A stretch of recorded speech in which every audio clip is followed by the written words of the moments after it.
much fun is it living out here on the coast and having one of these grown-up jobs that we get to have? They're pretty fun jobs to have. Yeah, it's definitely a good job to have, and to have it in a city like Portland. There's just so many opportunities to get out and do things. You know, it's whatever you want, whether you want to get out to the mountains and go hiking, you know, it's half-hour away. Or if you want to go downtown and shop, you know, that's 10 minutes away. So there's definitely things, you know, wherever you want to go, there's options everywhere. So it's fun having that and having the money with a grown-up job that allows you to do those things as well. So that's been fun as well. Small town guy though, I mean, was this ever anything in your wildest dreams that you could have imagined? No, I have always said no to cities.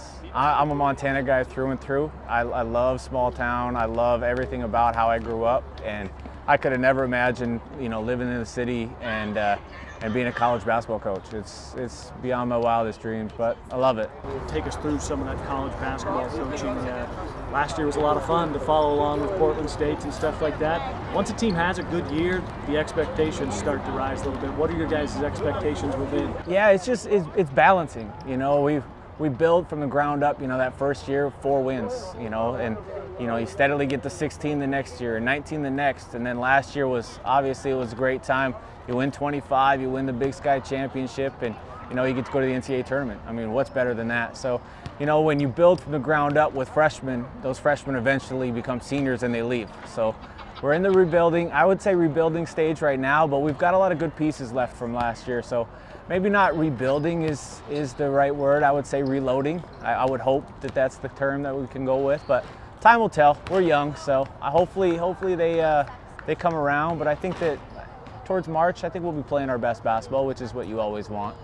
Championships, like you said last year, what's the difference between that championship as a player and an athlete and the championship on the sideline as the coach? Not having control.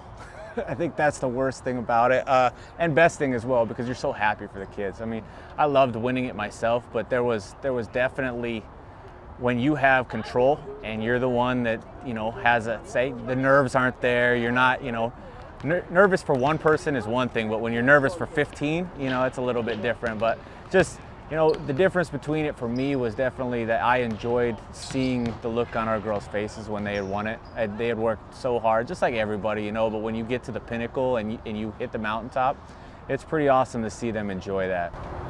What was that NCAA tournament experience like for you, and just for having the fun there as well? I mean, well, I had the scout on Oregon, so, you know, that was a little bit different. You know, it's always fun. You get to go to the NCAA tournament. You get to experience everything that comes with it. You know, on the women's side, it's a little bit different because it's the host site. So we're playing in Eugene. So that was different. But, you know, when you open up with one of the best basketball teams in the country, and not even arguably, she is, I think Sabrina Ionescu is the best basketball player in the country. Trying to scout against her is a little bit difficult of a job, but you know, it is for everybody. So it was an awesome experience, and you know, it's over. Now it's time to get back to work and put the boots to the ground and you know, and really try and get back there is the ultimate goal. You've obviously had a good basketball knowledge just through your upbringing, but what's changed as the coach, and where are you still learning, and where do you feel comfortable and where you're going with this coaching expertise as well? You know, I feel comfortable on both sides of the basketball.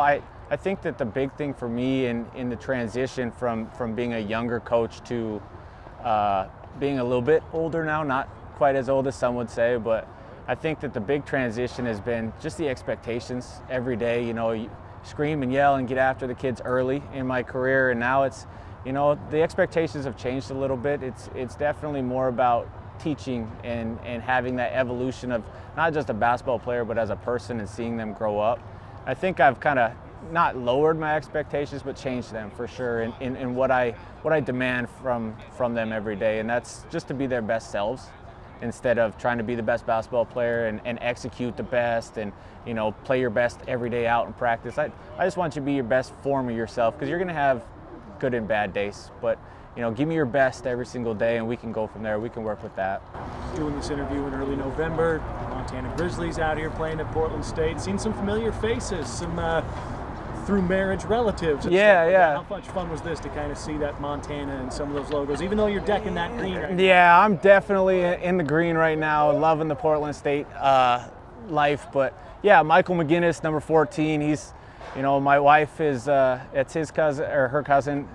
They've been awesome. I love their family, and it's just one of those things where anytime you get to support family, you do it. And Michael's great. He's such an awesome kid, and seeing him get to experience the running out last week with the hammer that they have. Yeah, it's he had the hammer last week, and seeing how excited he was to have that, and getting to hang out with him today was pretty awesome. I mean, it's tough when the Vikes take the loss, but you're happy for family. So I'm happy to see he's doing well. He's doing awesome, loving his experience, and yeah, he's just a great kid. We're talking about Montana. What do you miss? I mean, that's a great place that hopefully you get a chance to go back to now. Family and friends.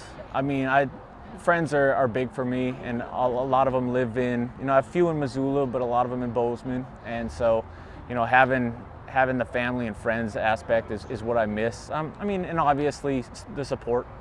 Like it's awesome to see, we have pro sports teams, so everybody's supporting the Blazers, and there's so many things to do out here where, in Montana, this is the pro sport. Montana football is that. So community support is something it's always nice to see. Reminds you of home, reminds you how it was growing up. But I definitely miss the family and friends aspect of it. This time of year I could do without the weather, but I like it out here. I could do without the snow. So this is definitely 60 degrees at kickoff was perfect for me. So we're getting old. Yeah, Clearly. we definitely are. What do you remember about those high school days and some of the success that you had, maybe in the team sport of basketball first? You guys were one of those fun teams, whatever class, to watch during your 4 years there. Yeah, at high school basketball, football, whatever it was at that time was king. And, it's one of those things where you're on the sidelines, you see kids throwing the football around here or, dribbling the basketballs. That's what it's all about is, you grow up, we watching, and you just wait your turn and you work hard. And, when you finally get out and get to be that player that gets to put on the uniform on Friday and Saturday night, that's, the whole town shuts down and they come out and, we got a town of 3,000 people and everyone's there. I mean, still the gym's half empty, but, it was one of those things where just the community support was just amazing. You grow up in that kind of a situation, that kind of atmosphere that it's hard to replace. And so, we had great runs and, we won, I think it was 49 straight games at one point. And, it's just, it was a lot of fun, but you get to do it with friends and family around. And I think that was the best part about it is definitely having that experience, but who you experienced it with.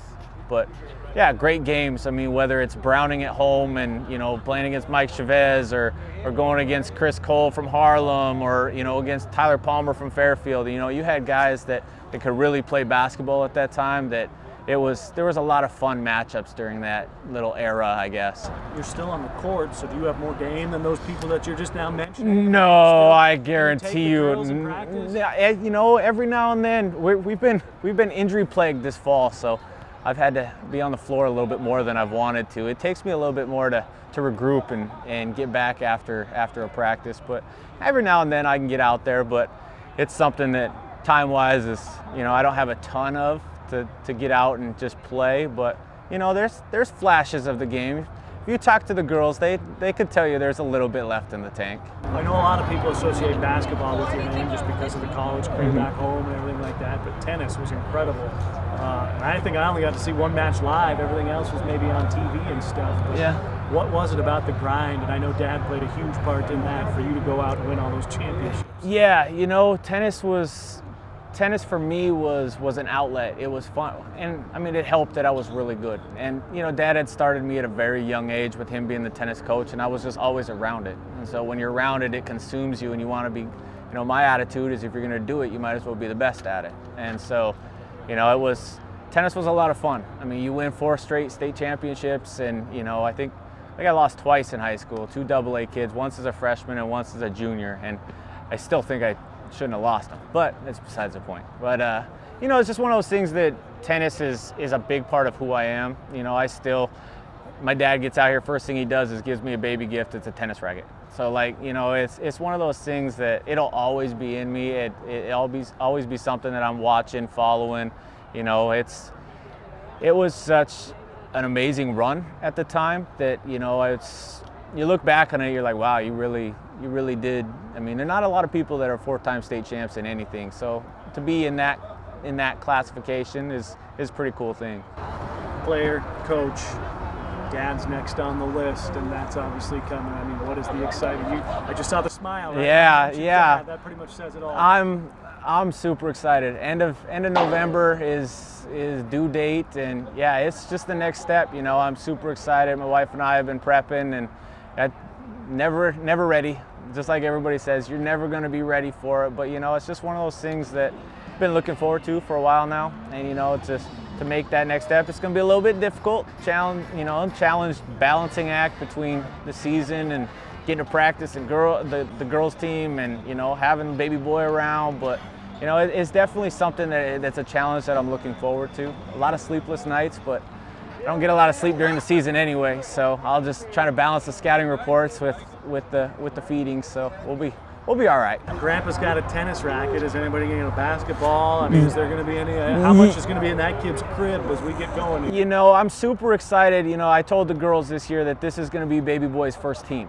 No matter what, you'll never be able to take that away from you. Is that this is his first team, and so I think there will be plenty of basketballs rolling around and hanging out in the crib and that sort of thing. So I think that, you know, I would love for him to go down the basketball path, you know, maybe tennis, who knows. But it's one of those things where as long as he's happy, healthy, I'm good. We can balance and do whatever we need to do. But I'm super excited for that aspect of, you know, the next chapter of my life. And, you know, hopefully we raise another 4-time state champ. And if not, you know, everyone will still be happy. So.